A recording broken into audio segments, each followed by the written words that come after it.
everybody, and welcome back to Cast Album Chat with Tyler. So I know I look a little different. I had to shave for work for one day, but it is growing back. So we have a new beginning, and I thought just to kind of tie in with the new beginning of my face, which doesn't look so new. I wish I looked like a newborn, but I feel like shaving makes me look about 50 years older. Not 50 years older, about 10 years older than I am. Not a full 50. I thought that we could start with the new beginning of a show, what usually comes at the beginning of the show, one of my absolute favorite parts, which is the overture. So today, I've got a little run through of some of my favorite overtures ever in a video that I like to call, Shh, the Overture Started.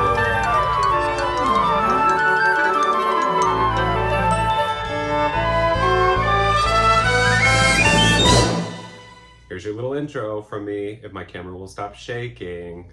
This ring light is gonna be the death of me. Anyway, so I have come up with a list of overtures that I happen to like on cast recordings. Don't at me if I don't include your favorite overture on this list. Everyone has their favorites. Some people have varied tastes. Some people like very, like the classic overtures. But I tried to get a little bit from all different genres and eras of musical theater. Also, I know that there are some overtures that are not on this list that are kind of the barn burners, the ones that always come to mind when people talk about the best overtures. The ones that come to mind, Candide, Gypsy, of course, I know that they are some of the best overtures ever written. The reason that I kind of didn't want to add them is, number one, everybody really knows them. And two, when I was, you can't see all my fingers, I'm doing this. Two, when I was listening to the overtures of Gypsy and Candide, as far as the most mainstream cast recordings that are available, I think all Candide cast recordings are fairly mainstream. Gypsy has a few that maybe some people have not heard before. Regardless, they're all wonderful, and I could sit there and kind of pick them apart note by note and figure out which one was probably my favorite. But I decided not to do that. We all know they're great. We all know they're wonderful. So, tell me which is your favorite of those overture recordings down at the bottom in the comments. But let's get into the list, shall we? So first up, and kind of the reason that I've always wanted to do an overture list, is this recording. I feel like it's an overture that sometimes gets overlooked, but I just love every little section of it. On basically every recording that I've heard, especially the recordings where there's a larger orchestra. But this first overture is going to be the overture for Sweet Charity. And my favorite recording of it is from the 1967 London cast recording. Everyone has their opinion about who's the best charity, what is the best orchestra, what is the best cast recording for the show. But the 1967 London recording is probably the one I go to more often than not. And it's because of the overture and the orchestra. They're conducted by Alan Ainsworth, and I knew his name sounded familiar to me. And it's because he was the conductor or music director for Gentlemen Prefer Blondes, All This Is in London, Bye Bye Birdie, Funny Thing Happened on the Way to the Forum, Hello Dolly, Sweet Charity, of course, and then there was one other that I'm just not seeing right now. He's done a lot of really great studio cast recordings as well. So his name was fairly known to me. I just didn't know he had done all of those recordings. What I like about this recording of the overture, of course, it's big and brassy. And as we'll see in an overture a little bit later on, London music directors really knew what to do with these kind of swingy, I don't want to say mod necessarily, that's not the word I'm looking for, but just this like late 60s sound. It just felt like that's where this energy was coming from, was London, the swinging 60s in London. And so, I just feel like this is my favorite because of the way that Alan Ainsworth really kind of corrals his orchestra and all being on the same page. Secondly, why I like it are the saxophones in this recording. As you'll see with many recordings on this list, I can't really play big, long clips, so I might try to play around with playing like 3 seconds and seeing if I don't get caught. But there are some sections in this where you can hear the saxophones just coming through. They're chewing on the reeds. And I don't know if that's necessarily the players or the way that it has been mixed or remastered, because the version that I have is the remastered. I say remastered, it's on CD, so it's maybe not remastered since the first CD version, but I have the newest CD version. I think it's a CDR actually, that was put out officially. But if you haven't heard this one, go online, stream it. It is available streaming on most platforms, and you will not be sorry you listened to this one.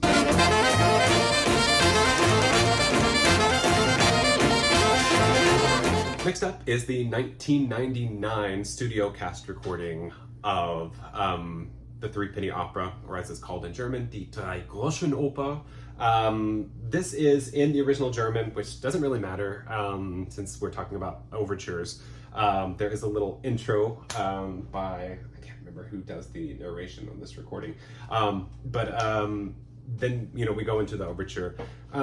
The overture is fairly standard in most recordings as far as orchestration or arrangement is concerned. This is a slightly new arrangement, but it doesn't sound modern. Actually, it almost kind of focuses in and kind of makes it laser pointed in a way that it sounds very intentionally of its original time, being late 20s, early 30s, in that era when it was most popular in, I say most popular in Germany, it's still performed obviously in Germany.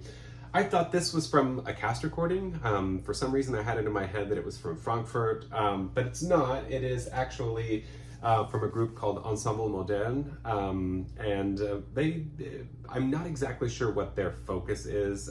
It's obviously on music, not necessarily on pieces as theatrical pieces as such, but the specificity, and that's probably a word I'll use a lot today, just because I think when it comes down to playing an instrument, the specificity in which an instrumentalist plays, I think is so important, because, you know, they're not able to use words necessarily. There's not that coloring or shading in the lyrics. So they really have to work with texture, tempos, tempi, you know, and I just think that under the music director, H.K. Gruber, Heinz Karl Gruber, I think, yes, who... yes, plays Peachum on this recording as well. I just think that he probably headed this whole thing up, and the whole recording on 2 CDs is really a kind of a masterpiece of a recording. It's my favorite recording of the show, but they really start off very zippily with the overture on this recording.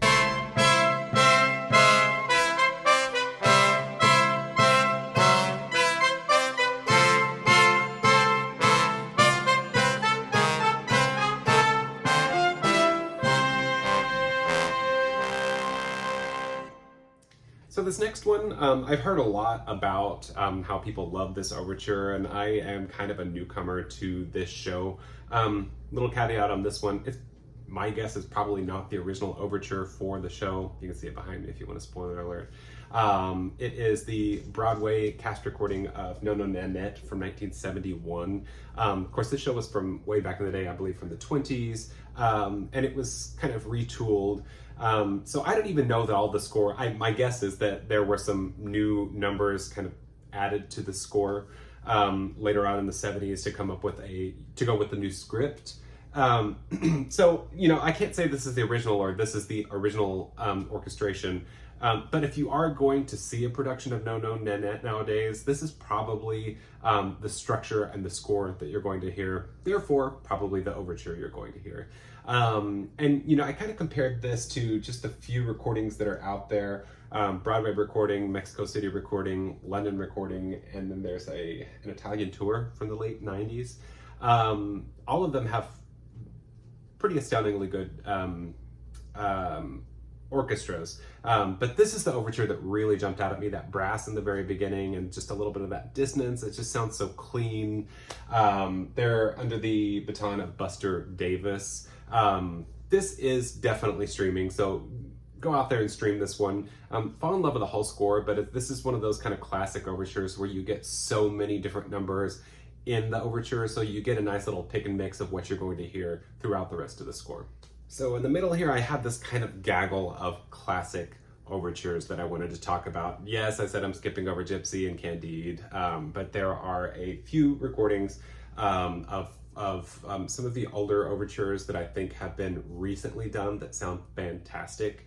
One of them I'll get back to in my kind of honorable mentions that are not exactly overtures, that I'll kind of talk about in a little section. But the first one I wanted to talk about was the My Fair Lady overture from the 2018 Broadway cast recording.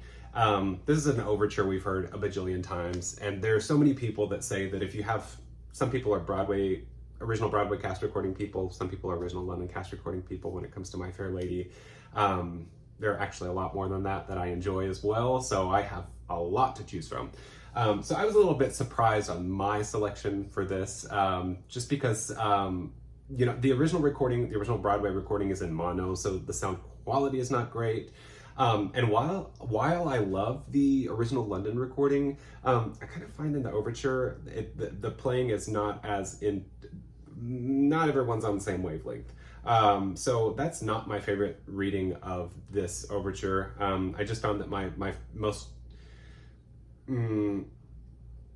listened probably track of the overture for My Fair Lady is from the 2018 Broadway cast recording. Of course, Ted Sperling is the conductor, music director, and everything comes through so clearly. It's not just the sound quality, but again, that specificity in playing. They really play with the dynamics of the piece without feeling revisionary at all. It's just not like, whoa, I've never heard that before. It's just so properly done. And really, I don't think you could want for anything more than this orchestra with this overture with this conductor / music director. No, where's I gonna go with this? Oh, of course, but this is probably what it sounded like in the theater, because famously at Lincoln Center with all these kind of revivals, they're using original orchestrations with large orchestras, and that's always kind of featured in these productions. So that's this is like the happy middle ground here, and that you get what it probably sounded like in the orchestra, like what it sounded like in the theater, but luckily in the theater they used a pretty sizable orchestra. And continuing with the classic overtures, but with a score that I think needs to be better known. I know there are a lot of people that love the show. It still gets produced every once in a while, but maybe not as much as some of the Rodgers and Hammerstein catalog, My Fair Lady, and musicals of the like. That is the overture for The Most Happy Fella. And I don't really know what to call this recording. I just call it the J Studio recording. Just because it was recorded, I put a year on it. This was recorded anywhere between 1997 and 1999. It was released in 2000. Much like many studio recordings are, they're kind of done over time. While the whole thing is epic, I really think that this overture, much as in the case with My Fair Lady, this version of the overture wins, not only because of the orchestra. Of course, it's the National Symphony Orchestra. And as with a lot of J recordings, why is this not opening for me? John Owen Edwards is the conductor of the National Symphony Orchestra, and they sound slick and note perfect, and huge. If there's any type of musical that I don't really mind being played kind of by a larger orchestra or a symphony orchestra, it's this kind of show. It's basically an opera. To be honest. And I was very lucky. I did the show over 10 years ago, 12 years ago maybe. And we were able to do this with the full original orchestration. And there is nothing like hearing that huge orchestra play this overture. There is a version with two pianos out there. There was a Broadway revival in the 90s.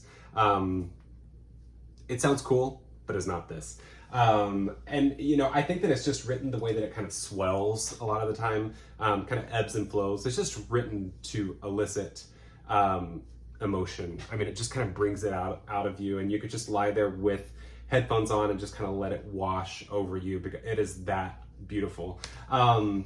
No, I don't want this channel to turn into a Jay Stan channel either, much as it was kind of an Andrew Lloyd Webber Stan channel before. But I am after this newest recording from John Wilson of Carousel, and of course Oklahoma that came out last year, these studio recordings, I have a huge affinity for these kind of complete recordings. So those two new recordings from John Wilson, all of the masterworks done by John Yap at J Records, and then also the McGlynn recordings of musicals that came out in kind of the 80s and 90s as well.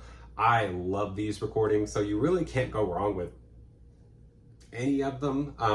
You know, sometimes you might not like the casting, or you might not like the tempo of a certain number, but just having the piece in its entirety is so cool. And that always means that you're going to get kind of a full overture, and that is the case with this. But the reason I said, you know, I don't want this to turn into a Stan channel, I'm not going to go into depth about this, but also I was kind of back and forth about which overture I wanted to choose from the J catalog.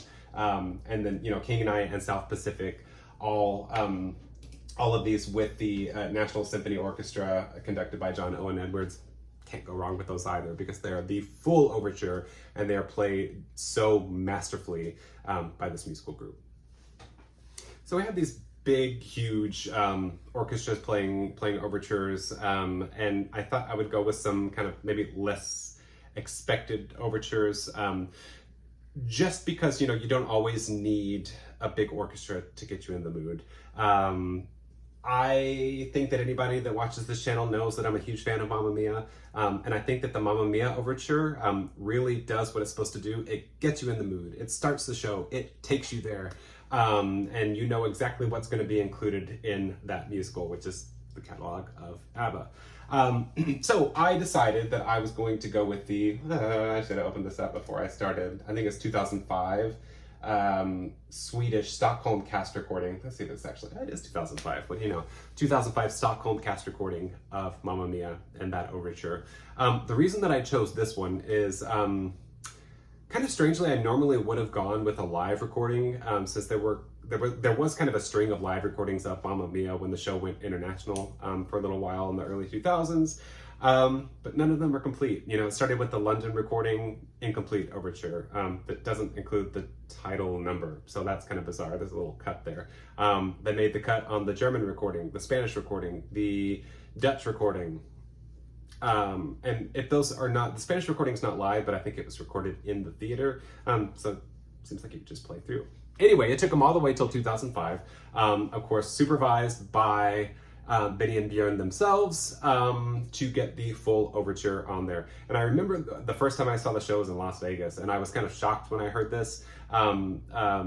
Little addition, since I had heard the London cast before, and it goes into Mamma Mia, and it has this wonderful keyboard programming that it just makes me think of the sea, of bubbles, of champagne, of floating, you know, and it's a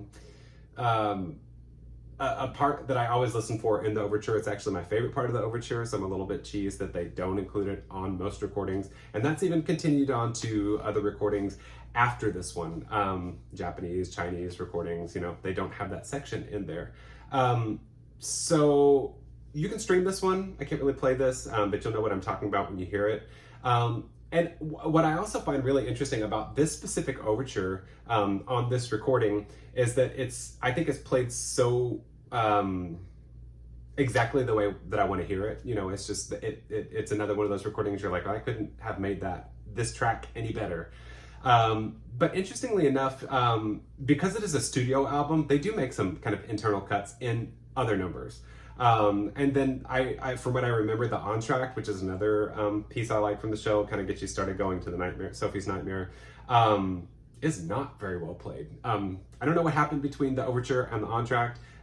This is my favorite recording of the overture, and the entr'acte on this recording is my least favorite recording of the entr'acte. I will say honorable mention for Mamma Mia is the 2015 Warsaw cast recording. I decided to go with the Stockholm recording just because it's what I'm used to hearing when I go into the theater. Obviously with different keyboard technology and whatnot in this non-replica production from Warsaw, it sounds a little bit different, but it does have that little bit with the title number, and they have their own keyboard programming for kind of bubble effect is what I call it. I think that one's streaming as well, so definitely go check it out. The I would say the big reason, a big reason of why I chose the Stockholm recording and not the Warsaw recording as the best version of this overture is one time I was doing Love Never Dies in Germany, and I was in the dressing room getting ready for the show, putting on my old age makeup for the magician, and this recording had just come out, so I had ripped it, put it on my phone, I was listening to it, and one of my cast members came in and they said, "What the hell are you listening to? Are you listening to Mamma Mia karaoke?" So while I think it sounds great, there are some other people out there that might think that it sounds like karaoke. So choose for yourself. I believe that that one is streaming as well, so go check it out. And speaking of shows that are near and dear to my heart, that have small bands and have wonderful overtures, the Fantastics. I think that, once again with the Fantastics, all of the commercial recordings, I will say, are charming in their own special way. But since we're talking about overtures only, I really have to point out that the overture from the 1961 Mexico City cast recording is beautiful. Took me a little while to get used to it because it has so much more than the original arrangement there, but it's still very much within keeping of the show. So normally, I mean, some people just play the show with the piano, some just piano and harp. On the original recording, I believe they might have had a bass and percussion. On this recording, and I have to list all of them because they just sound so wonderful together. Enrico Cagliati was the piano player and probably music director conductor. Second piano, Mario Feringo, Marta Beltran on harp, Chucho Salinas on percussion, and Manuel Pasos on the bass. What's so cool about this one is you kind of get the standard overture, but then either, I don't know which piano player it is, adds riffs and jazzy moments throughout the whole thing. I mean, there is not a moment of still, and it gets you really excited for the rest of the recording, which is a good recording, by the way. It was kind of the most elusive of all of them. I think even kind of floating around with collectors, there were some electronic copies of, you know, like the Spanish cast recording, the Chilean cast recording, a rip of the movie soundtrack. But this one, every time somebody said, "I've got the Mexican recording," they would always send it to me, and it would be like MIDI tracks with someone singing in Spanish, but it was not the original Mexican cast recording. This is. So first of all, huge thanks to Stage Door Records for rescuing this, remastering it, putting it out. I think maybe just because of the way that the show was recorded, you know, the sound quality is okay, gets a B. But Stage Door Records gets an A++++ for bringing this one out of the woodworks and putting it on CD. I don't know if this one's streaming or not. Double check and see if it's streaming. If not, you can get it really easily online. I think that they had they made quite a few copies, and I would love for anyone out there to support them. If you are a Spanish speaker or a fan of this show or just want to hear something new, this is a really cool recording, and you will know exactly from the very beginning of the overture to the ending of the overture what you're getting yourself into.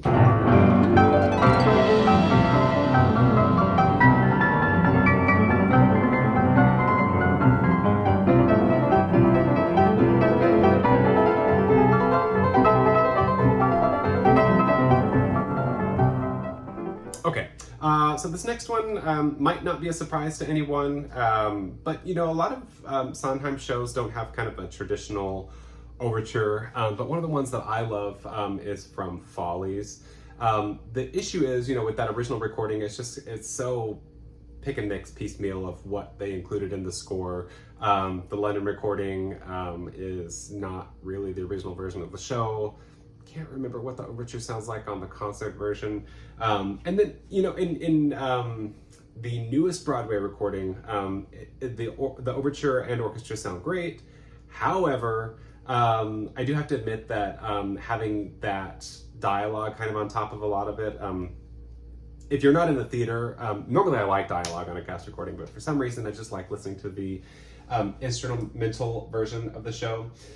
So that's why I went with the Paper Mill Playhouse cast recording from 1998 in Melbourne, New Jersey. Paper Mill doesn't put out a lot of cast recordings, and especially not anymore, but I'm so glad they did with this one. It was just kind of a who's who of theater at the time, or kind of all time. The cast is stacked.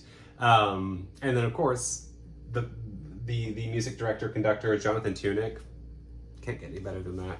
And so, you know, for all of those reasons that I said before, this is kind of my go-to recording of Follies anyway, just because of its completeness.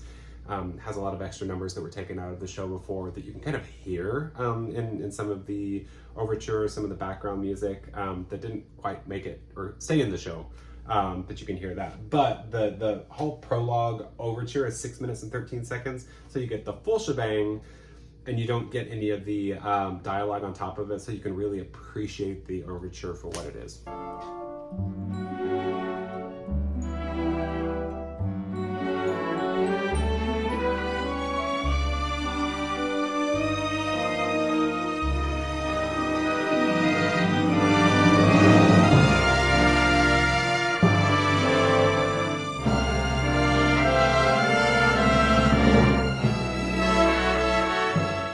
This next one, I don't know that many people outside of the German-speaking world will know it. I was just lucky to have seen this show in Oberhausen in Germany when I was on vacation there one year.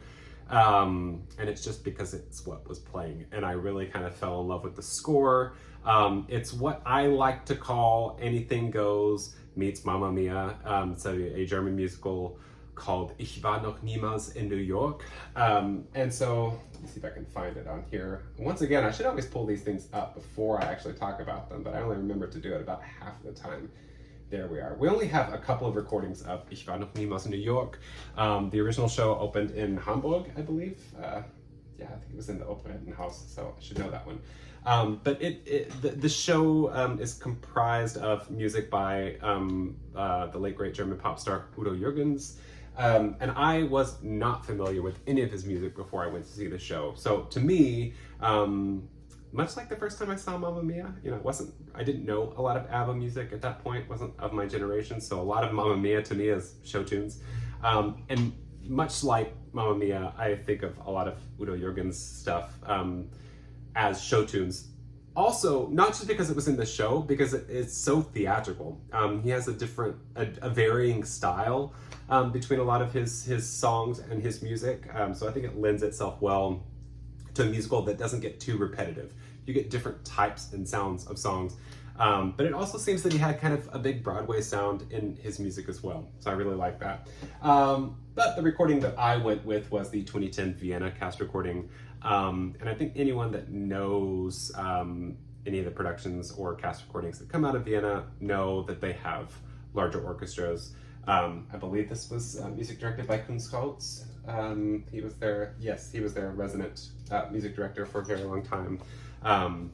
And a string of wonderful musical directors, and they still have great music directors. So if you can find this, this is a fantastically written overture, because you know all of these songs are earworms, and you get like 5, 6, 7 earworms in a row. It's played wonderfully well by the VBW Orchestra under the baton of Kunstholz. So definitely check this one out. I don't know if it's streaming or not, but I think a lot of the a lot of the cast recordings from Vienna are streaming, so give it a try.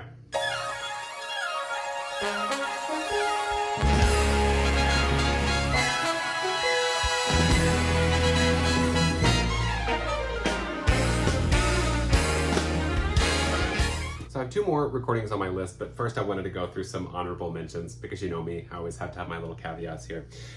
So my first little caveat here is the Carousel Waltz from the 2018 Broadway cast recording. There are a lot of great recordings of the Carousel Waltz, but I think this is one of the complete ones, along with the new recording by John Wilson, which is definitely a go-to if you would just want the show played as it originally was. The reason I chose this one as a caveat is because, number 1, it is not an overture, and number 2, it is actually rearranged by Jonathan Tunick.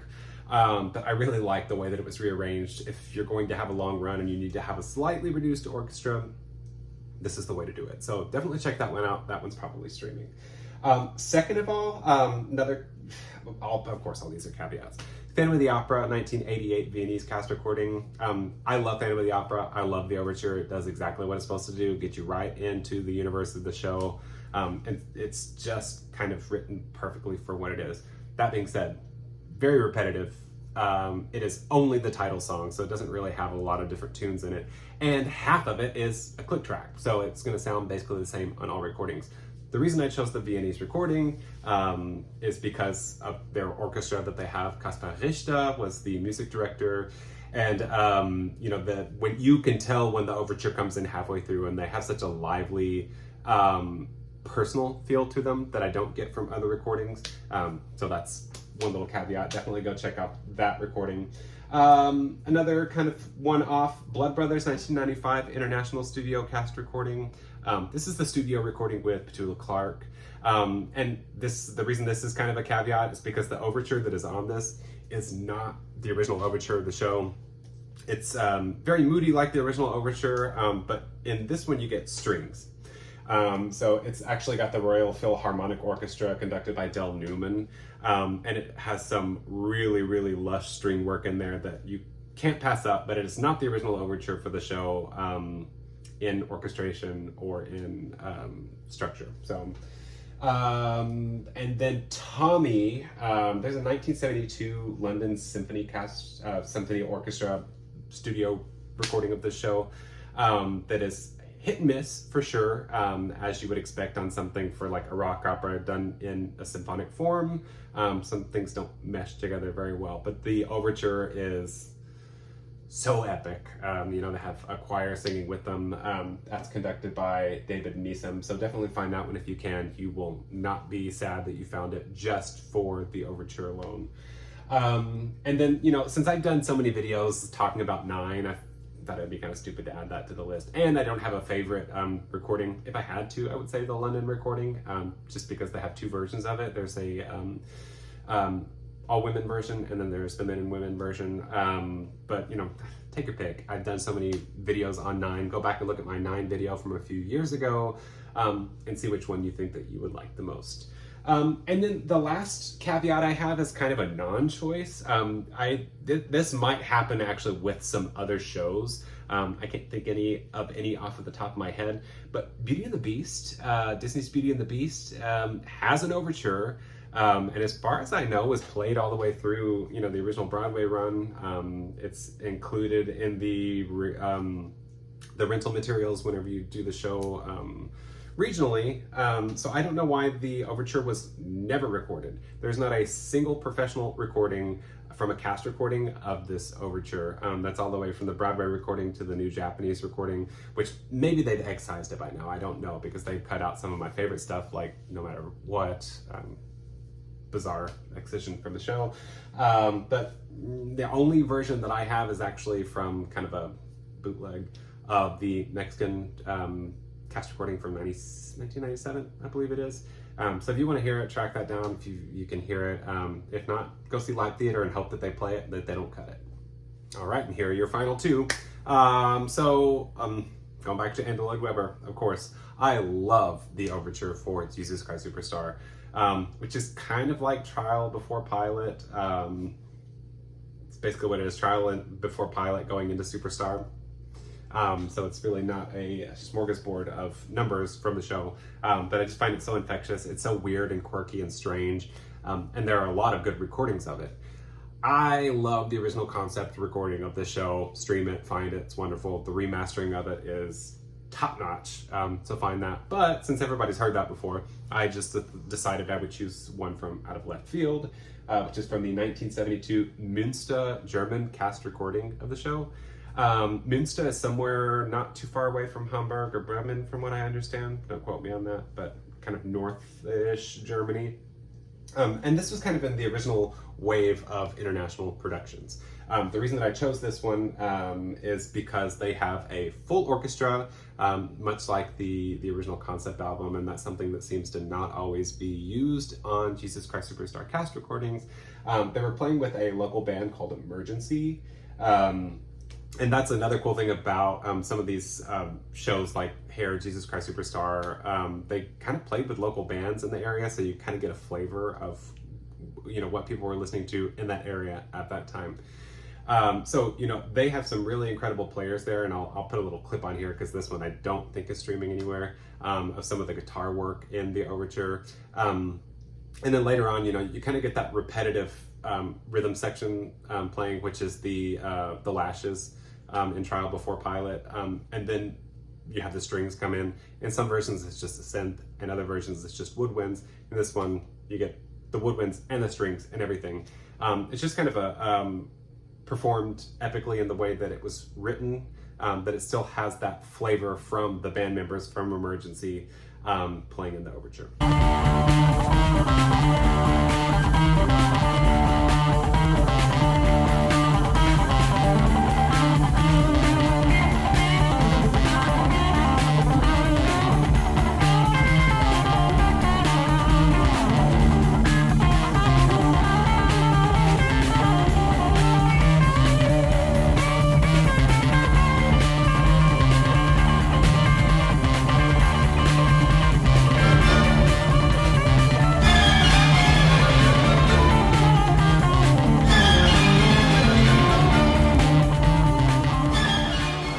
Is one of my gym jams. It is the overture for Promises, Promises from the 1969 London cast recording.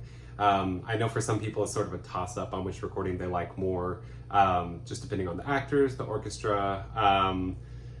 Luckily, a few years ago, more than 10 years ago now, I think, Kritzerland put out both the original Broadway recording, which was kind of fixed a little bit. It was in a weird order just because of the way that it came out on vinyl, so the song order was strange originally.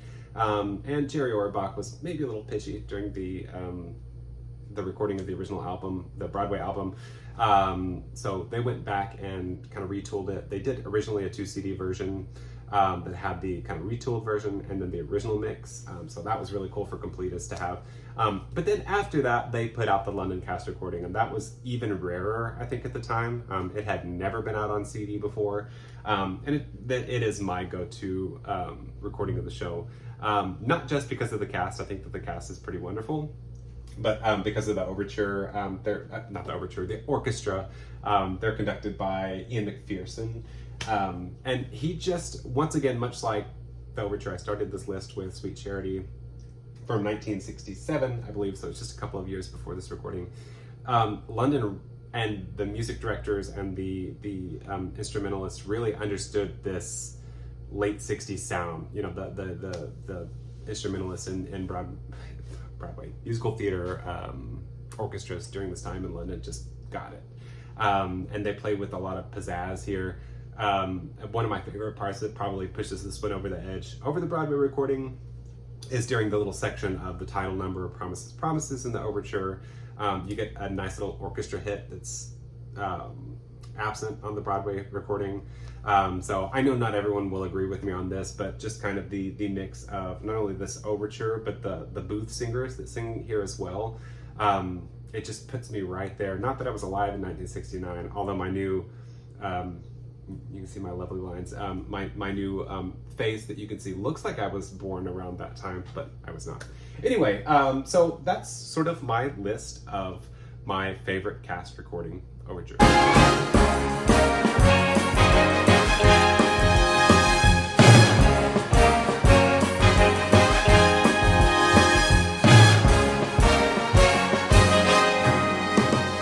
So I know this list is very eclectic. I know that I left out a lot of stuff. I know I'm going to look back later on and say, oh, why didn't I put that on there? So there will probably be another video about my favorite overtures from international cast recordings.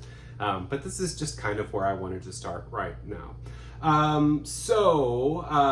As I said in my last video, I'm going on vacation fairly soon. It's creeping up on me. I need to get ready for it, but I got the tickets, I got the hotels, I got the at least one musical bought. So we're good to go there. But I'm trying to come out with a few more videos as we go on. The reason that I'm saying this right now, number one, I will probably have the same face. I am trying not to shave before I go on vacation because I want my beard back. But I'm trying to do as many of these videos as I can, and I think they'll probably come out in the form of the mini reviews, just so I can kind of program them. So you will probably see the same face, but maybe just a costume change or two to kind of fool you into thinking it's another day. Probably doing all of this in one day. Where else did I want to go with this? Yes. Because I usually publicize when I put out a new video on Facebook mostly. Every once in a while I'll put it on my Instagram, but I don't have a lot of followers there, so that doesn't always happen. but I'll usually put it on my personal Facebook. I will put it on the Universal Musicals Facebook group, and then the Cast Album Collectors, I can't remember the exact name of it, group on Facebook. But because I won't be able to do that, hopefully I'll be enjoying myself and not thinking about this. I want to make a lot of these videos and then program them to be released at a certain time. How will you know that I have a new video coming out if you're not subscribed? So as I say always, please comment below, let me know what you think about this video, some of your favorite overtures, and specifically which recording they come from. Also, like the video, because that just helps me with the algorithm and getting more people to see the channel. And of course, subscribe, because that is the only way that you will know that I have a new video coming out. I just want to remind you, subscribing is not permanent. So even if you just want to subscribe while I'm gone on vacation, which is going to be the majority of October, do it for yourself so you can watch some of these, and then whenever I get back, you can rely on Facebook or any other means for me to let you know that I have a new video out. So thank you once again for joining me on Cast Album Chat with Tyler. See you next time. Bye.